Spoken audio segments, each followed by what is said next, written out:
Assalomu alaykum, hurmatli talabalar, hurmatli ustozlar. Bugungi ochiq darsimiz kesuvchi tekisliklar usulida sirtlarning o'zaro kesishgan chizig'ini aniqlash. Ya'ni ozgina esga tushirib oladigan bo'lsak, darsimizda sirtlarda o'zaro kesish chizig'ini aniqlash uchun qanday usullardan foydalanardik? Kim aytadi? Qanday usullar mavjud? Demak, sirtlarda kesish chizig'ini aniqlash uchun kesuvchi sferalar usuli va yordamchi kesuvchi tekisliklar usuli mavjud edi. Mana bundan oldingi darslarda siz bilan biz yordamchi kesuvchi sferalar usulini nima qildik? Ham nazariy, ham amaliy mashg'ulotlarda ko'rib chiqdik, grafik masalalar ishladik. Kesuvchi sferalar usuli ham o'zaro nechiga bo'linib ketadi deganmiz? Ikkiga. Konsentrik va eksentrik. Mana yaxshi esingizga tusha boshladi. Mana endi bugungi darsimizda yordamchi, ya'ni parallel kesuvchi tekisliklar usulidan foydalanib sirtlarni o'zaro kesishini aniqlashimiz kerak ekan. Kim aytadi, qanday sirtlar o'zaro kesishsa bu usulni qo'llaymiz? Kesuvchi tekisliklar usulini qo'llash uchun sirtlar qanday sirtlar bo'lishi kerak? Xo'p, ikkalasi ham aylanish sirti bo'lishi shartmi? Xo'p, yana demak, sirtlar mana oldingi safar aytganmiz, sferalar usulini ishlatishda ikkala sirt ham kesuvchi sirtlar aylanish sirti bo'lishi, ularni o'qlari o'zaro keshish kerak deganmiz. Keyin sirtlarni birortasi biror bir proyekt tekisligiga parallel yoki perpendikulyar deganmiz. Ikkinchi sirt ham xuddi shunday parallel yoki perpendikulyar bo'lishi kerak deb aytganmiz. Endi mana bugungi mavzuyimizdagi usulni qo'llash uchun demak, ularda sirtlarda o'qlari o'zaro kesishmaydigan holatda ham sirtlar kesishadi. Mana aylanish sirti bilan, ya'ni qiral sirt bo'lishi mumkin yoki ikkita aylanish sirti ham bo'lishi mumkin, lekin o'sha o'qlar kesishmagan holatlarda ham uchrashi mumkin. Mana bunday holatlarda kesuvchi tekisliklar usulidan foydalanar ekanmiz. Bu videoni bir ko'rsatib o'raylik, keyin amaliy mashg'ulotga o'tamiz. Mana hozir uchta modelda siz tasavvur qilish uchun birgalikda mana qarang. Hozir to'xtab turingda. Qanday sirtlar kesishyapti bu yerda? Demak, piramida asosi nechburchakdan? To'rtburchakdan iborat piramida, ya'ni ko'p yoqlik ekan. Mana e'tibor bering, bu yerda ham mana sirtlarni kesish chizig'ini aniqlashimiz kerak. Sirtlar kesish chizig'i o'zi nima edi? Sirtlar kesish chizig'i deb nimaga aytganmiz? Ikkala sirt uchun ham umumiy bo'lgan nuqtalar, mana shu nuqtalar topib turib ularni yig'indisini birlashtiradigan bo'lsa, kesish chizig'i kelib chiqadi, to'g'rimi? Mana hozir e'tibor berib turasiz. Mana hozir sirt kesishyapti. Bu yerda endi mana kompyuter dasturlarida o'zi mana sirtlarni bundoq kesishtirsangiz, kesish chizig'ini boyagi sirtlar uchun umumiy bo'lgan nuqtalarni bundoq ajratib ko'rsatib qo'yaveradi. Lekin biz uni bu yerda mana uni didaktik prinsiplarga asoslanib usulni tatbiq qilib, xarakter nuqtalar qanday aniqlanadi umumiy usulda, ularning orasidagi oraliq nuqtalar qanday aniqlanadi, ana shu usul qanday tatbiq qilinadi, ularni hammasini siz bilan biz hozir o'sha grafik masala ishlash vaqtida o'rganamiz. Mana hozir e'tibor berib, mana fazoyi tasavvur qilish uchun mana bu videorolik sizlarga qo'yib beramiz animatsiyasini. Bu yerda mana har xil tarafdan ko'rinishi, o'sha qiral sirt bilan o'sha sferani, keyin boyagina tekislik bundoq kesayotgan joyi bor edi. Shuni ko'rsatib ketaylik, boshroqda edi, Sanjar. Mana shuni sal oldingina. Mana sal bo'ldi. Diqqat qiling. Mana bu sirt tepada mana to'rtburchak bo'lib turgan bu kesuvchi tekislik. Mana bugun mavzumizga oid mana parallel mana kesuvchi tekisliklardan foydalanish usuli deb qo'yganmiz.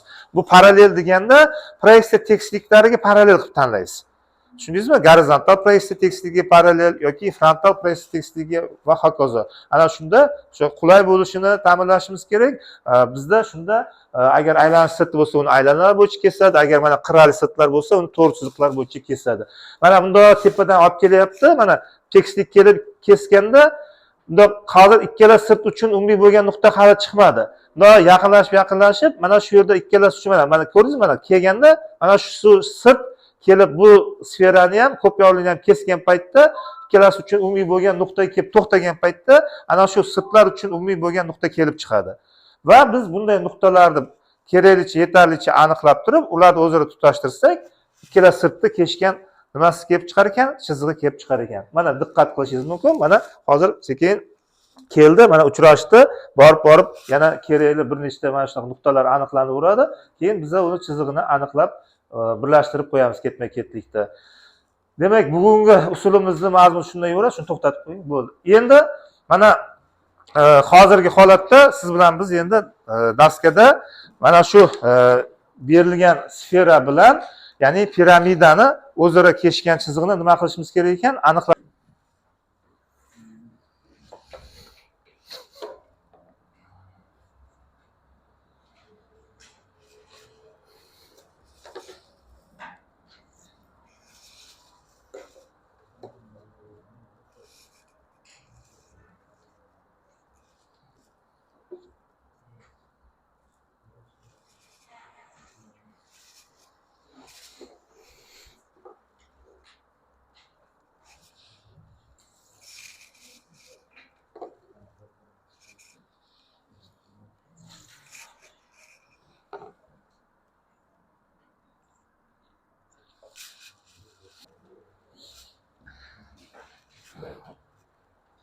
Proyeksion bog'liqliklarni e'tiborga olasizlar. Gorizontal proyeksiyasi bilan frontal proyeksiyasini.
Baravar chizyapsizlarmi? Qolib ketmadinglarmi?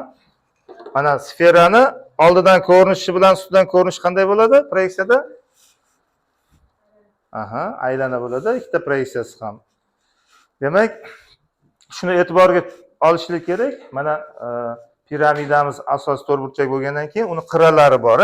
Bularni hozir ozgina chiziq turlariga e'tibor berib, kesishadigan chiziq joylardan tashqari hammasini qalinroq qilib ko'rsatib qo'ysak, maqsadga muvofiq bo'ladi.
Bu yerni hozircha ingichka chiziq qilib qoldirdim. Kes chiziqlarni aniqlagandan keyin ko'rinar ko'rmasligini hisobga olib qamlashtirib qo'yamiz.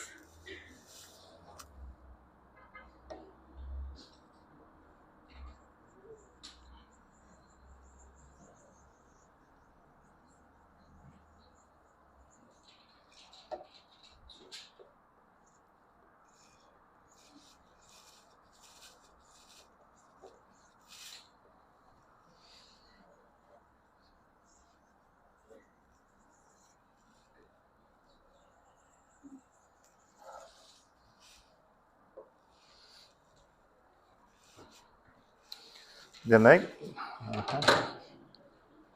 mana bu yerda qirralari bor. Buni hozircha shu kesish chizig'ini aniqlagandan keyin qayergacha ko'rinadi, ko'rinmasini hisobga olamiz. Bu yerda ham o'shaning uchun mana bu yerda sal nimalarni saqlab qoldik. Ko'rinar ko'rinmasligini keyin yana unga aniqlik kiritib olamiz. Demak, mana ikkita proyeksiyada sfera bilan piramidani o'zaro kesishni endi qaysi usuldan foydalanishimiz kerak ekan? Kesuvchi, parallel kesuvchi tekisliklar usulidan. Nima sababdan? Mana o'qlari hozir umumiy nuqtaga ega emas ekan. Keyin bittasi aylanishsa, ikkinchisi qirrali sirt bo'lib turibdi. Yashang, to'g'ri. Demak, endi sirtlarni boya aytdik, kesish chizig'ini aniqlashda qanday nuqtalardan boshlagan maqsadga muvofiq bo'ladi? Xarakter nuqtalari, tayanch nuqtalaridan boshlashimiz kerak. U nima degani? Xarakteri tayanch nuqtalar deganimiz eng quyi va eng yuqori nuqtalari. Eng quyi degani o'shandan pastda, demak, boshqa kesish nuqta hosil bo'lmaydi. Eng yuqori nuqta ham o'sha chegarani belgilab beradi. Undan yuqorisida kesish yoki ular umumiy uchun nuqtaga ega emas deganini bildiradi. Buni undan oldingi darslarda ham biz konsentrik sfera usulida minimum, maksimum qilib ularni aniqlab, keyin oraliklar nuqtalar topganmiz. Mana bu yerda hozir agar mana o'zi aslida boyagidek sizlar shuni o'rgangansizlarki, mana bu joyda to'g'ridan to'g'ri kesishgan joyda o'sha konturida nuqta, tayyor nuqta bor deysizlarda, mana belgilaysizlar. 1 2 mana shu joyda nima bor? 2 2. Mana shu qayerdan kelib chiqqan o'zi? Demak, u mana bu yerdan, mana markazdan nima qilish kerak uning uchun? Tekislik o'tkaziladi, to'g'rimi? Demak, V1H deydigan bo'lsak, mana tekislik o'tkazdik. Bu yerda mana konturi bo'yicha mana bunday kesdi o'rtada. Demak, konturi bo'yicha nima bo'ldi? Mana ikkita nuqta hosil bo'ldi. Aslida bu yerdan o'sha tekislik o'tkazib, keyin aniqlaganmiz. Shuni ham esdan chiqarmaydi. Mana ikkita nuqtani aniqladinglar. To'g'rimi? Mana shu boyaga aytgan yuqori quyi nuqtalar. Bundan tepasida nuqta yo'q, kesishiga oid, bundan pastida ham nuqta hosil bo'lmaydi degani. Endi nima qilamiz endi? Endi nima qilishimiz kerak? Aytinglar. Bo'pti. Buni ham aniqlab qo'yaylik. Gorizontal proyeksiyalarni. Mana bir nuqtaning gorizontal proyeksiyasi qayerda bo'ladi endi? Endi mana shu tekislikda bo'ladi. Ana to'g'ri. Aslida sizlar x da yoki o'qda deysizlar, undan emas. Mana bu yerda tekislik o'tkazganim uchun shu tekislikka qaytib tushadi. Mana bu yerda nima bo'ldi endi bu? 1 bo'ldi, to'g'ri. Endi 2 da ham topib qo'yaylik. Bu ham shu tekislikka kelib tushadi, to'g'rimi? Mana bu yerda 2 bo'ldi. Belgilab qo'yamiz mana. Belgiladinglarmi? Ana endi ketma-ket mana shu nuqtalarning oralig'ida tekislikni nima qilishimiz kerak? Mana bu yerda ham mana ko'rsatib qo'yilgan. Mana birinchi tekislikda o'tkazilyapti, o'sha V1H da. Keyin o'sha aylana sferani aylana bo'yicha kesyapti, ko'p yo'linti to'g'ri chiziq bo'yicha kesyapti va u nuqtalarni hosil qilib, belgilab, aniqlab o'sha proyeksion bog'liqlikda uning gorizontal proyeksiyasini ham aniqlayapti. Mana endi birga ko'rsataylik. Mana bu joydan, mana oraliqdan qaysiga parallel olamiz endi bu kesuvchi tekislikni? Yo'q, boya aytdiki, nimaga parallel deganmiz? Kim aytadi? X o'qiga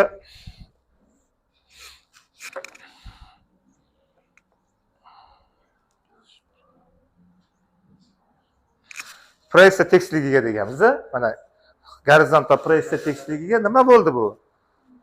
Mana kesuvchi tekislik. Boya aytdik-ku, mavzuyimiz parallel kesuvchi tekisliklar. Mana shu kesayotgan tekislik, mana sirt bo'ladigan bo'lsa, mana sirt bo'lsa, mana ikkita sirt. Shu gorizontalga parallel bo'lgan bir nechta tekisliklar bilan kesadigan bo'lsak, bu tekislik mana shu konusni ham kesadi, mana prizmani ham kesadi. Ana shu ikkalasi uchun umumiy bo'lgan joyda biz qidirayotgan mana kesish chiziq hosil bo'ladi dedik. Tushundinglarmi? Mana shu hozirgi o'tkazgan tekisligimiz agar so'rasa gorizontal proyeksiya tekisligi parallel deysizlar. Mana bunisi-chi? Bunisi nimaga parallel? Bunisi. Frontal proyeksiya tekstligi. Mana shunaqa qilib javob berishni o'rganinglar. Tushunarlimi? Yaxshi, mana tekstlikni o'tkazdik. Endi biz qidirayotgan nuqta qayerda bo'lar ekan? Qani? Aha. Yo'q. Bu yerda ko'rsatmagan. Nima qilamiz? Buning uchun nuqtani avval gorizontalda topishimiz kerak edi, keyin yuqoriga olib chiqamiz. Boya aytdik. Mana shu tekstlik sferani nima bo'yicha kesdi hozir? Hozir videosida ham animatsiyada ham ko'rsatdik. Bunda tekstlik kesyapti-da, sfera bo'lgani uchun, aylanib bo'lgani uchun bir nechta mana hozir tepaga chiqqan sayin kichkina aylana bo'ldi. Pastga tushgan sayin katta aylana bo'ldi. Bunda aylana bo'yicha kesaveradi. Chunki u boya aytdik, gorizontal proyeksiya parallel dedik. Mana bu yerda hozir sferaning endi boyagi parallelini topishimiz kerak. Uni qanday topardik? Mana markazidan, yasovchisigacha bo'lgan masofani, mana masofani o'lchab,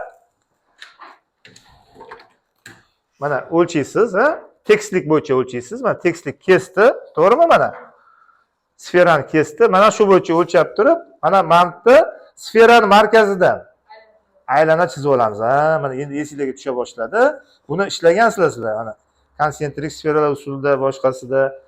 Mana bu yerda agar buni O markazida adashmaslik uchun yozib qo'yadigan bo'lsak, mana O shtrix, buni mana O2 deb belgilab qo'ydim.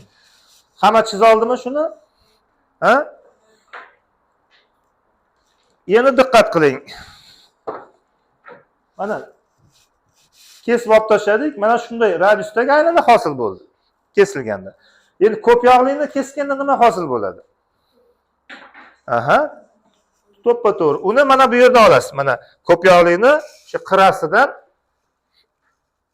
o'lchab olamiz. Birinchisini mana bunda ko'rsatib beraman, qolganlarini keyin o'lchamini olib turib ketaveramiz. Mana shu tekstni kesganligi uchun shu yerdan tushirdik. Qolganlari asosga parallel ketadi. Diqqat qiling. Mana bu yerda mana asoslarini yozib qo'ymadim. Agar yozaman desangiz, mana bu yerda nuqtamiz bor, to'g'rimi? Mana bu A' bo'ladi. Bu nima bo'ldi? A2 bo'ladi. Bu yerda misol uchun B'. Bunisi agar S' bo'lsa, bu yerda S2 B2 bo'ladi mana. Bunisi D', bunisi D2 bo'ladi, to'g'rimi? Mana qarang. Hozir mana topilgan nuqtadan S'dagi parallel mana. Bu tarafini B'dagi parallel. Mana. Endi lekin mana bizni boyagi aylanamizni hali kesmadi. Shuning uchun bu tarafini ham davom ettiramiz endi. Mana bu tarafda asosi bor-ku. A bilan B yoki A bilan S. Mana buni davom ettirdik. Boya bitta qizimiz aytdi, to'rtburchak hosil bo'ladi dedi. Mana shu to'rtburchakni hosil qildik mana. Ana endi biz qidirayotgan nuqta kelib chiqdi. Qaysi nuqta ekan u? Mana hozirgi topgan aylana bilan mana shu to'rt chiziq. Boya aytdik, ko'p yo'ldan to'rt chiziq bo'yicha kesadi dedik, aylana sirtdan aylana bo'yicha kesadi dedik. Mana bu yerda mana biz qidirayotgan nuqta hosil bo'ldi mana. Bu tarafida ham bor u mana. Tushundinglarmi? Buni mana belgilab qo'yamiz. Harf bilan emas, endi raqam bilan davom ettiraveramiz, chalib qolmaslik uchun. Buni 1 2 dedik. Bu 3 4 bo'lsin. Mana bu 3, buni nima dedik? 4. 4 shtrix. Buning endi frontal proyeksiyasini topib qo'yamiz. Qayerda bo'ladi frontal proyeksiyasi?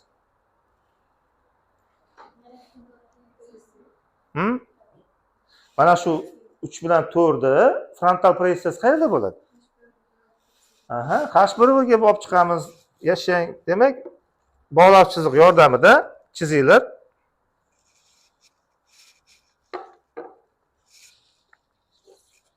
Mana bu nuqta bizda 3 2 bilan 4 2 bo'ldi mana. 3 2 hamda mana 4 2. Aniqladinglarmi? Mana buni qizilda mana ajratib belgilab qo'yishimiz mumkin. Mana bu yerda ham mana 1 bilan 2. Mana sirtlar uchun umumiy bo'lgan nuqtalar. Endi aylanish sirtining markazidan o'tkazib ko'raylik. Hozir mana sferani nima qilamiz? Markazidan o'tkazamiz.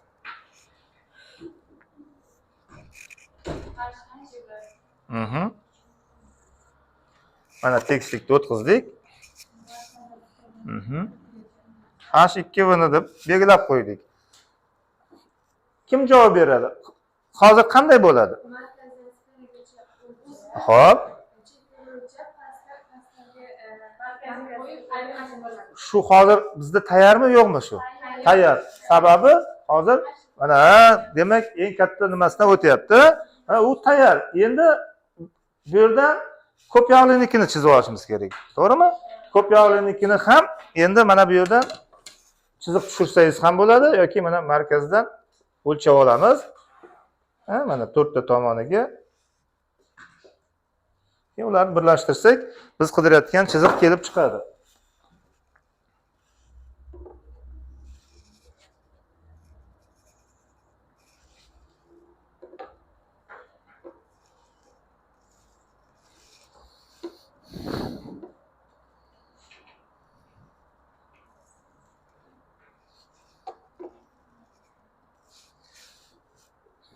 Yana bitta savol sizlarga. Hozir mana shu chiziqni hammasini chizmasdan ham topsak bo'larmidi, bo'lmasmidi? Bo'ladi. Sabab mana shu eng katta mana asos nimasini sferani nimasini kesayotgan, katta ekvator bo'yicha kesayotgan joyda biz qidirayotgan nuqta nima bo'ldi? Hosil bo'ldi mana bu yerda. Mana.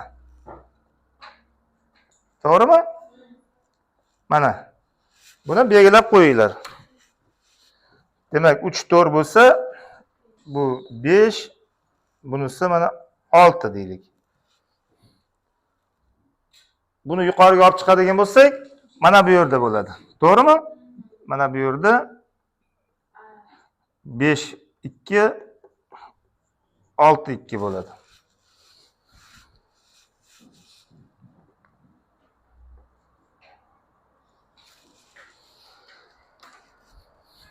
Mana yana bitta pastroqdan nima qilamiz?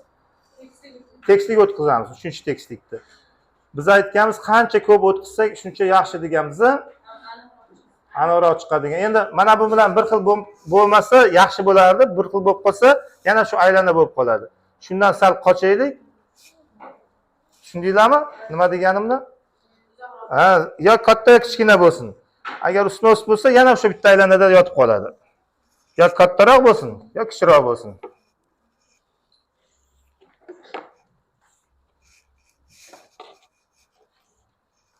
Mana.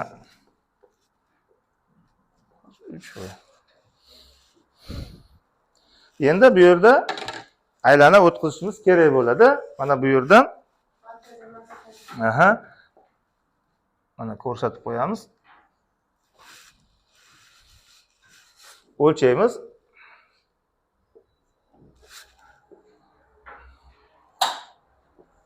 Mana. Pastda aylana chizib olaylik. Bu tarafda buni ham o'lchab ketaylik. Mana ko'p yog'lini kesgan joydan o'lchab olamiz.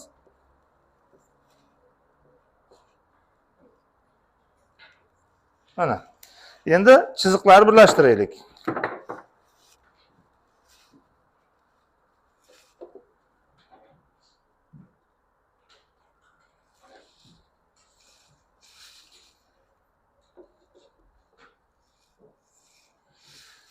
Qayerda bo'ladi biz qidirayotgan nuqta? Mana aylana bilan hozirgi mana birlashtirgan chizig'im kesishgan joyda biz qidirayotgan nuqta bo'ladi. Buning davomida ham mana bu bunisi emas ekan. To'g'ri? Mana shu. Bunda keldi. Mana bunisi bo'ladi. Mana. Demak, 5 6 bo'lsa, bu 7, buni mana 8 deb belgilaylik. Buni ham endi nima qilamiz? Tekislikka olib chiqamiz mana. Mana bu yerda demak 7 2 hamda nima bo'ldi? 8 2 bo'ldi.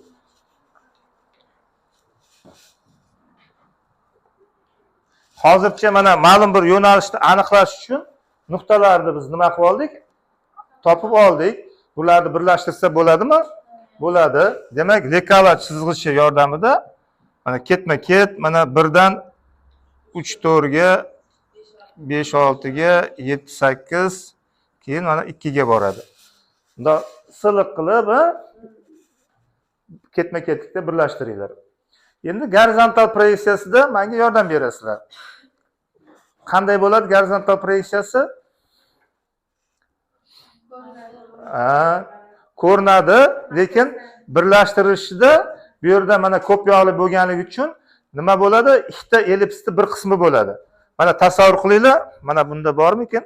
Mana ko'p yog'lik agar kelib aylanma sirtni kesadigan bo'lsa, shuni menga o'xshagan bir ellipsni bir qismi chiqadi. U mana ikkita tomonga ajrab ketyapti. Demak, mana 1 dan boshlaymiz. Mana 1 dan 2 gacha. To'g'rimi? Mana bu bunga boradi. Bu bundan qaytadi mana bunda.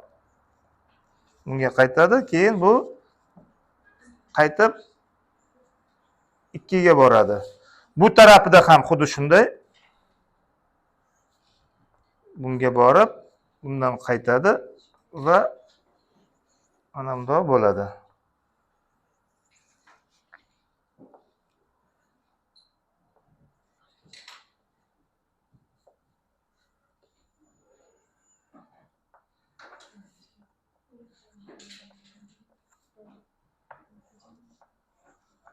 Mana. Endi qiralarni ko'rmasligi qanday bo'ladi? Mana bu joyda to'g'ridan to'g'ri o'tib ketarmikan? O'tib ketar ekan. Mana bu o'rtadagi qira.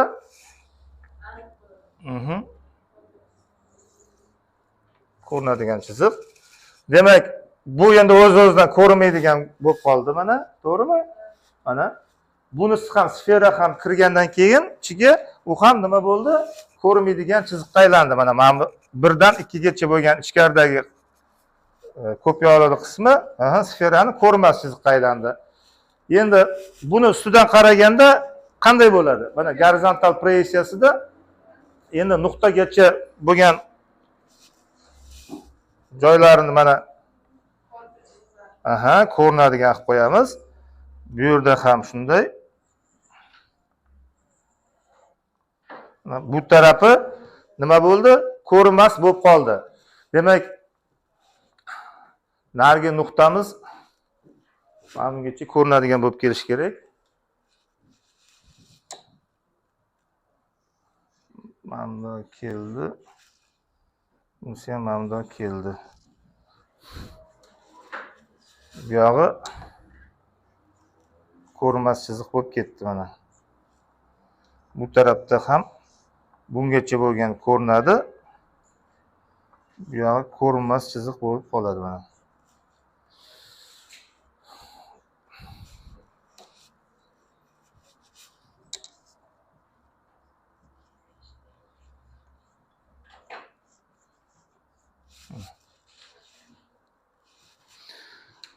Qolib ketmadinglarmi? Sizlar ham ishlayapsizlarmi?